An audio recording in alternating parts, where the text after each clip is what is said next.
زبان کا کہا دنیا سنتی ہے اور دل کا کہا صرف اللہ سنتا ہے۔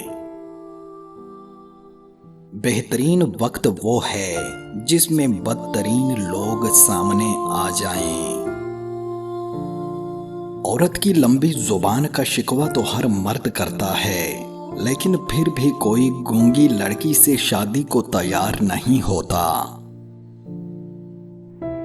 جو خود بول نہیں پاتا اس کا صبر بول جاتا ہے۔ اگر کوئی شخص خواب میں قیامت دیکھے تو گناہوں سے توبہ کرے، اگر مظلوم ہوگا تو اسے ظلم سے نجات ملے گی اور انصاف پائے گا۔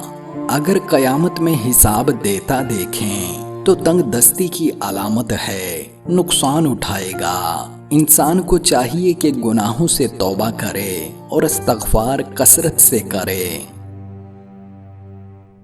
دوستو، اگر خواب میں صاف پانی دیکھیں تو بیماری اور پریشانی سے نجات حاصل ہوگی، اور اگر گدلا پانی دیکھیں تو بیماری سے دوچار ہوں گے۔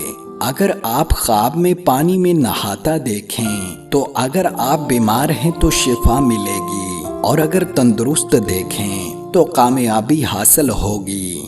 اگر میٹھا پانی دیکھیں تو عمر درازی اور نیک بختی کی علامت ہے، اور اگر دریا کا پانی دیکھیں تو افسر بالا سے نفع ملے گا۔ خواب میں شادی دیکھنا پریشانی کی علامت ہے۔ اگر شادی ہوتے دیکھیں اور دلہن یا دلہن گھر نہ لائیں تو کسی بیماری یا موت کی طرف اشارہ ہے، اور اگر دلہن گھر لے آئیں تو دولت حاصل ہوگی اور عیش و آرام ملے گا۔